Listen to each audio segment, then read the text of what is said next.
বাংলাদেশের সিলেট বিভাগের মৌলভীবাজার জেলা পরিষদ নির্বাচনে বড়লেখা উপজেলাধীন ১ নং ওয়ার্ড পদপ্রার্থী আবু আহমেদ হামিদুর রহমান শিপলুর সমর্থনে গত ৩ অক্টোবর সোমবার পূর্ব লন্ডনের মক্কা গ্রিল রেস্টুরেন্টে উপজেলাবাসীর পক্ষ থেকে এক বিশেষ মতবিনিময় সভা অনুষ্ঠিত হয়।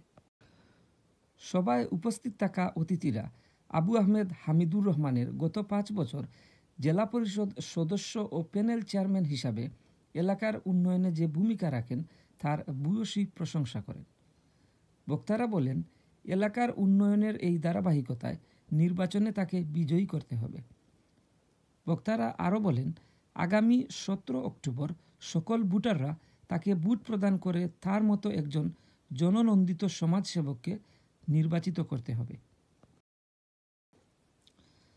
মতবিনিময় সভায় উপস্থিত থেকে বক্তব্য রাখেন ৪ নং উত্তর শাহবাজপুর ইউনিয়ন পরিষদের সাবেক চেয়ারম্যান আহমেদ হোসেন, আহমেদ জুবাইর লিটন, শাহাবুদ্দিন, নাইম আশুক আহমেদ, ফরিজ আলী, শামীম আহমেদ ইটাউরি, কাইয়ুম চৌধুরী, সুহেল রহমান, মিফতাউদ্দিন প্রিন্স, বদরুল ইসলাম, শামীম আহমেদ, শাহাবুদ্দিন আহমদ, মুহিবুর রহমান, লিয়াকত খান, ব্যারিস্টার সালাউদ্দিন সুমন, শাহাবুদ্দিন আজমির, কামরুল ইসলাম, সেলিম আহমেদ, সেলিম উদ্দিন, তাজ উদ্দিন, মুহাম্মদ আলী, এলাইস আহমেদ, আব্দুস সামাদ রাজু, রুনু মিয়া, শিব্বির আহমেদ, আব্দুল আহাদ, মুহাম্মদ হুমায়ুন কবির, আব্দুল মুমিন বেলাল, আবুল কাশেম, আব্দুল মানিক, জসিম আহমেদ, নুরুল ইসলাম, জুসেল আহমেদ, নাজিম উদ্দিন, হাফিজ উদ্দিন, সিরাজ উদ্দিন পঙ্কি খান, আকবর হোসেন, কোয়েস আহমেদ, তাওহিদ আহমেদ,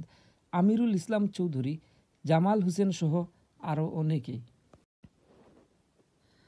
মতবিনিময় সভায় বড়লেখা উপজেলাবাসীর পক্ষ থেকে সার্বিক সহযোগিতায় ছিলেন সুহেল রহমান, আব্দুল মুনিম বেলাল, সলিসিটর আবুল কালাম রুকন এবং ফয়সাল উদ্দিন।